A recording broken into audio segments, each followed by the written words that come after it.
Halo guys, balik lagi di Bitalk. Jadi hari ini uh, sama Kak Vika lagi, psikolog PKBI.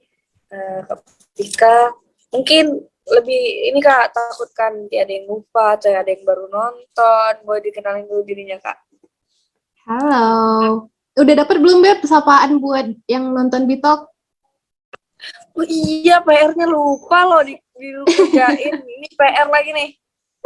Ya Ya, Allah, lupa. nanti pertemuan selanjutnya udah dapet ya sapaan untuk teman-teman yang Harusnya nonton ya. Bitoknya ya. Bener, bener, bener. Oke, perkenalkan saya Vika Pramadipta, saya psikolog PKBI. Untuk domisili saya di Kijang di Bintan. Salam kenal semuanya buat yang baru nonton. Nah, terus Kak Vika ini kan psikolog di BKBI ya Kak. Jadi kalau kan nanti mikir nih Kak, ada yang mikir gimana sih ya? Kan psikolognya tinggalnya di Kijang gitu. Itu gimana tuh Kak kalau mau ada yang klien mau teman-teman ada yang mau jumpa gitu sama Kakak. Kalau untuk sekarang jarak memang bukan jadi masalah lagi ya. Mungkin yang jadi masalah kita itu adalah Iya, Malik ya. pandemi. Pandemi yang bikin jarak kita menjadi jauh. Tapi sebenarnya kalau untuk bertemu dengan saya, psikolog PKBI, ya walaupun domisilinya di Kijang, bisa langsung hubungin ke PKBI, nanti dari tim PKBI akan menghubungi saya. Nanti kita akan sesuaikan mau konsultasinya di mana, bisa di kantor PKBI, atau kita ambil tengah-tengahnya enaknya di mana. Kayak gitu. Nah, sebelum masuk ke materi nih, gimana Kak Vika? Kabarnya akhir-akhir ini banyak nih yang lagi drop gitu, kadang tiba-tiba flu, tiba-tiba padahal belum tentu corona ya, tapi Mm banyak -mm. emang lagi musim aja kayaknya kan. Kalau Kak Vika sendiri gimana? Salah satu korban juga, salah satu pasien juga yang sekarang juga masih masa pemulihan, suara juga masih belum begitu pulih, masih agak ada bindeng-bindengnya.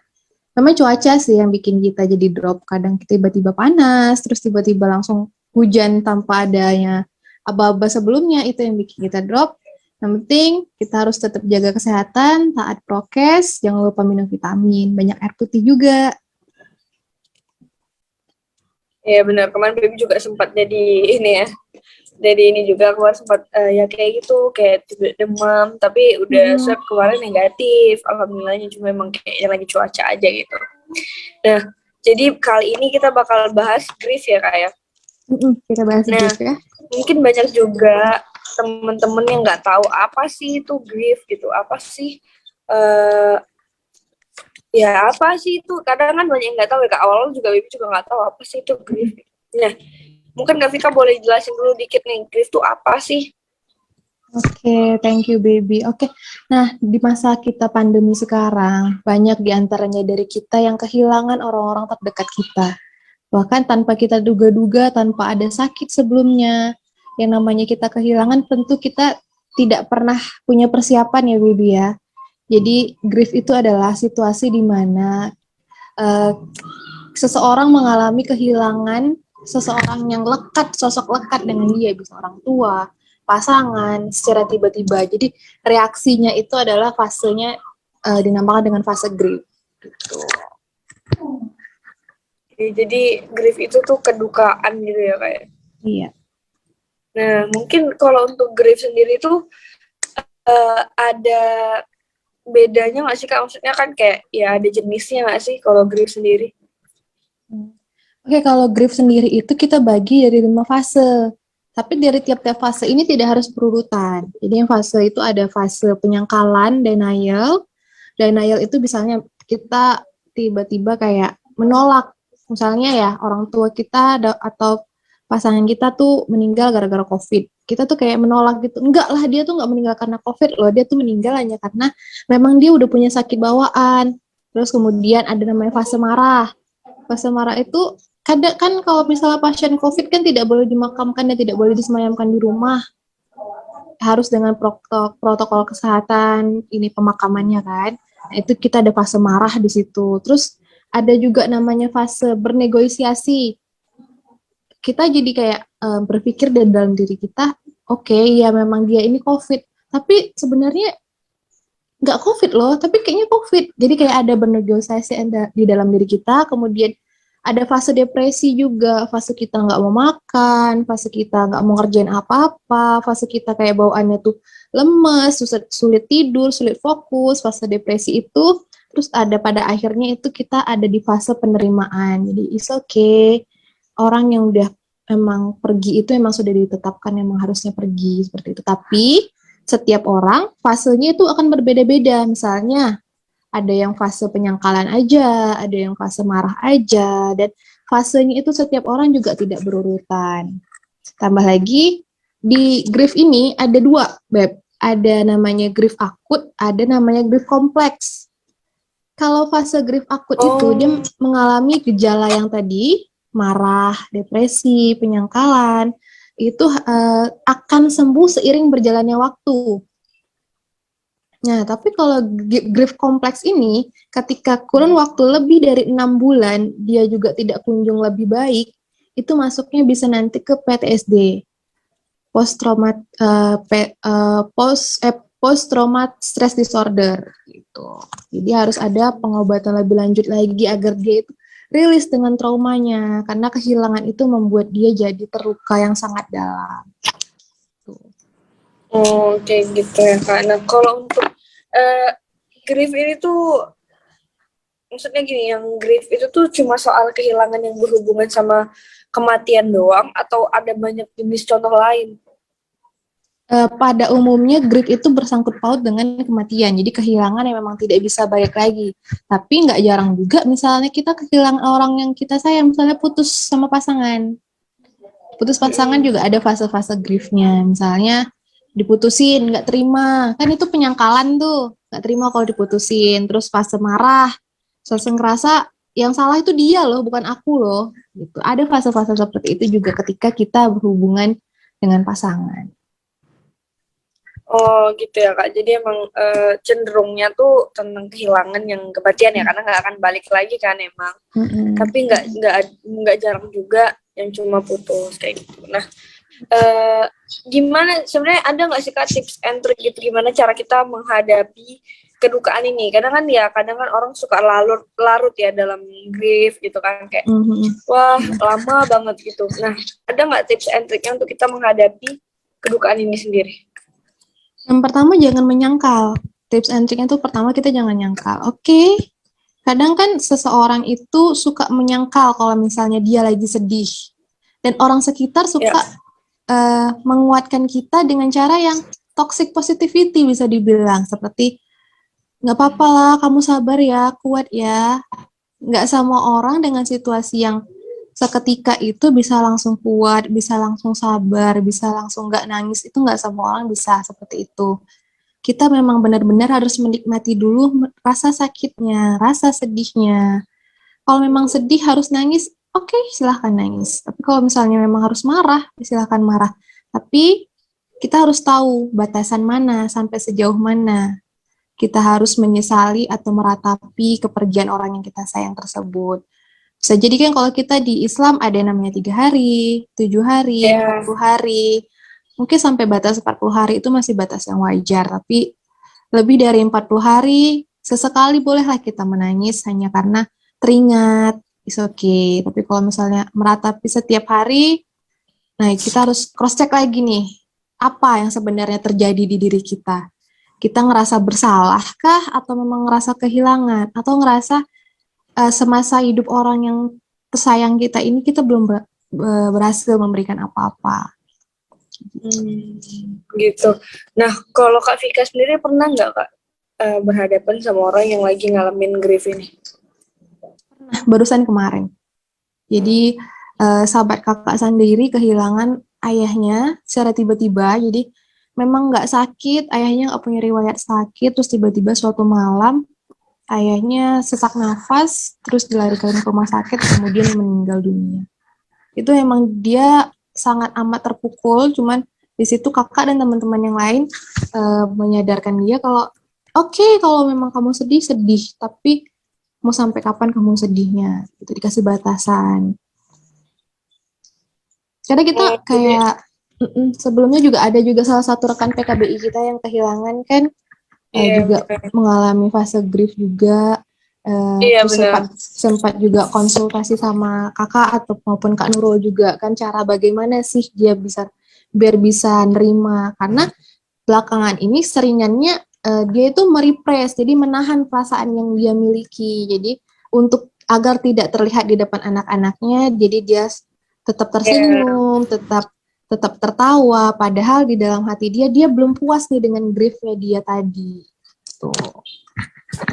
Jadi dia berusaha untuk menutupi ya Kak, karena mungkin ya dia Mm-mm. nggak mau juga kan anak yang ikut sedih segala macem. Mm-mm. Iya Mm-mm. sih. Jadi, nah kalau misalnya kita tuh terus menahan grief nih Kak, kita tahan, kita simpan, itu tuh hal terparah yang mungkin bakal terjadi tuh apa sih Kak?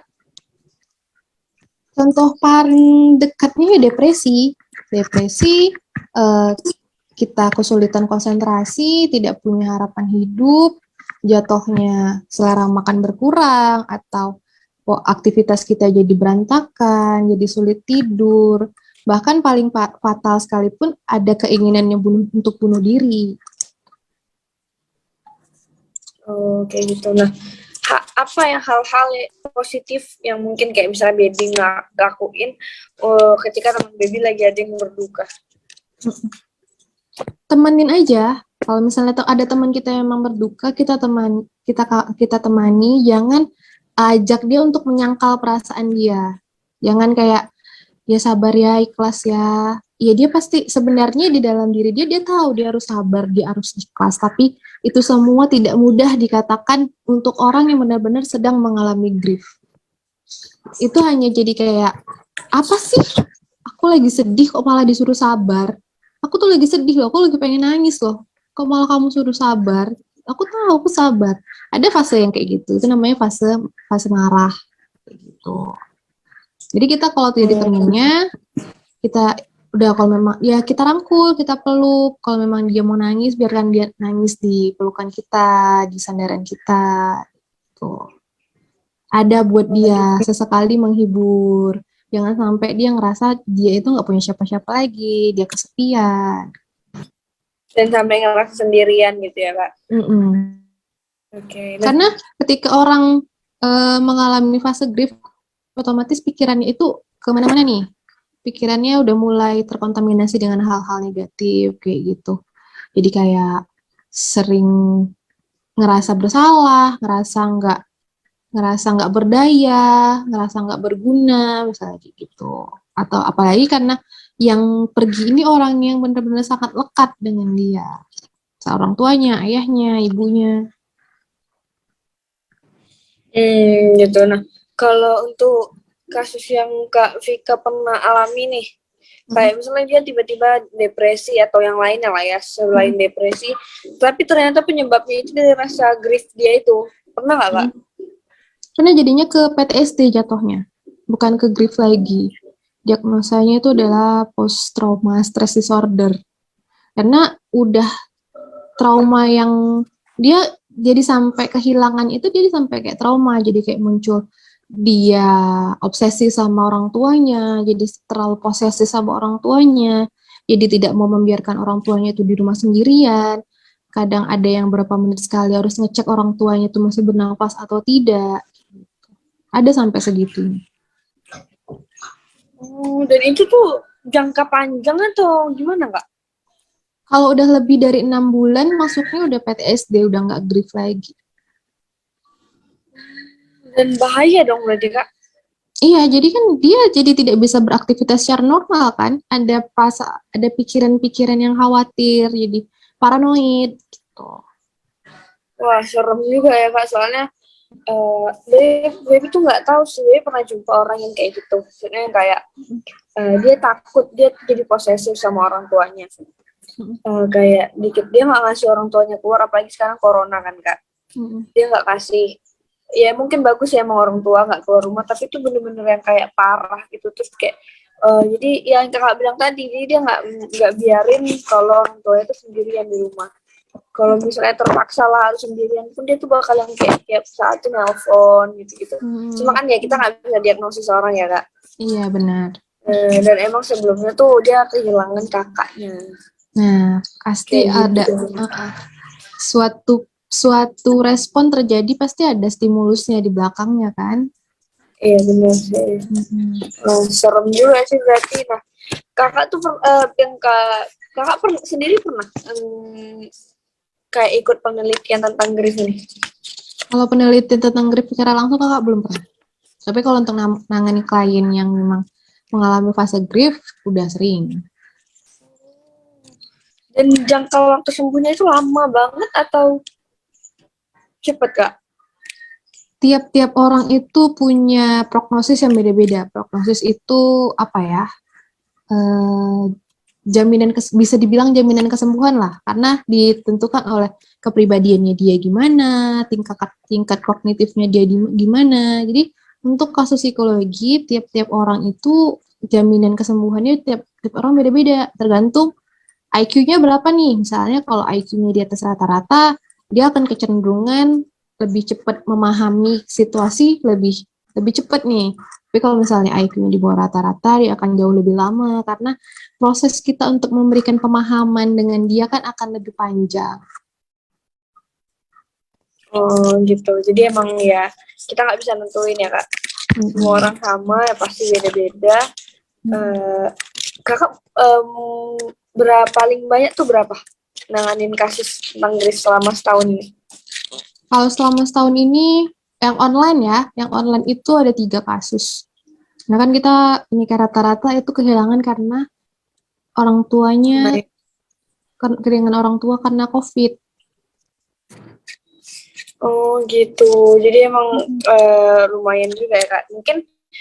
Mungkin ada di luar sana teman-teman yang kan mungkin ya ngalamin fase grief juga, cuma mungkin mereka nggak tahu gitu kan. Ternyata ada tempat untuk mereka cerita ke psikolog gitu, karena juga ya kayak yang sering Baby bilang, orang-orang tuh selalu nganggap psikolog tuh mahal gitu loh kak. Jadi mereka takut atau ya memilih untuk diam aja gitu, pendem sendiri gitu.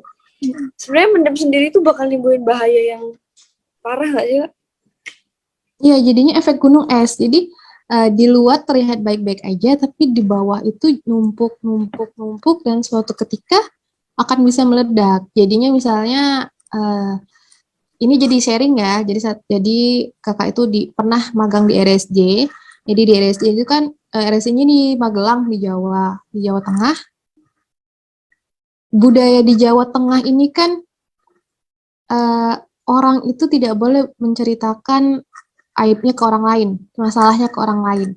Ditambah lagi adanya budaya patriarki yang kuat di sana. Jadi laki-laki itu harus selalu kuat, laki-laki itu harus selalu tegar, tidak boleh nangis. Nah, pasiennya ini laki-laki. Jadi dia itu terbiasa untuk memendam masalahnya. Jadi dia sering dibully, dia sering dicemooh karena penghasilan istrinya itu lebih tinggi dibanding penghasilannya dia. Terus kemudian keluarga si istri juga sering ngeremehkan dia. Awal-awalnya istrinya hanya kayak bilang, ya udah sabar ya mas, sabar gitu kan. Tapi satu ketika itu udah berlangsung selama kurang lebih 10 tahun dia kayak gituin. Suatu ketika sebabnya sepele, jadi dia kehabisan bensin di tengah jalan, kemudian dia minta bantu sama saudaranya si istri, adik iparnya dia untuk beliin bensin. Terus sama si adiknya diremehin gini, alah beli bensin aja nggak mampu, kayak gitu loh. Dia cuma dibilangin kayak gitu, terus dia nggak jawab apa, dia pulang. Malamnya itu dia tiba-tiba keluar rumah, jadi kayak orang silat. Iya, jadi kayak keluar rumah terus melakukan gerakan yang tidak wajar gitu loh, gerakan silat, terus tiba-tiba jadi kayak singa yang mengaum, terus kemudian dia bilang dia ngedenger ada suara-suara bisikan yang nyuruh dia silat, kayak gitu. Itu salah satu efek. Jadi itu halusinasi kak? Iya, jadi adanya halusinasi auditori yang muncul gara-gara terpendam terus-menerus nih emosinya. Emosinya terpendam, dia nggak punya tempat untuk cerita, dia cuma berkutat di pikiran dia, nah jadinya seperti itu. Jadi itu Jadi satu. emang bahaya banget ya kak ketika kita cuma diam. 3 malam itu nggak tidur sama sekali. Ya Allah, serem banget. Serem banget Kalau sih. misalnya diajakin Nah, terus komunikasi, dia bisa kecenderungan cerita.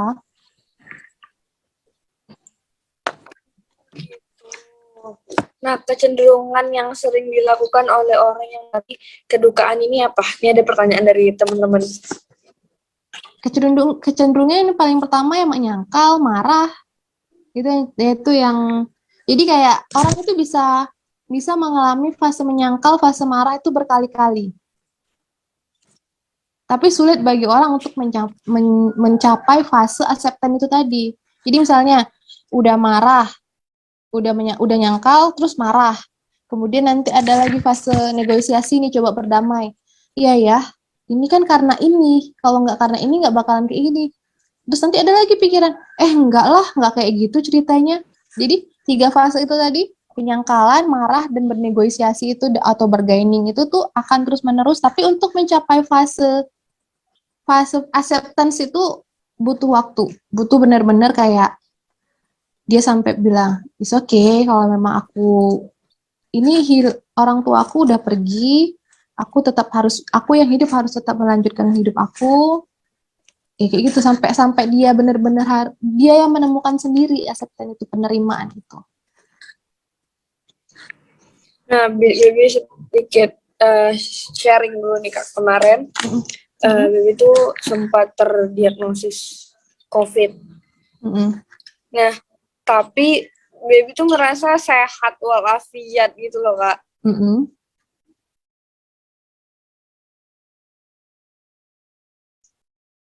Bibi?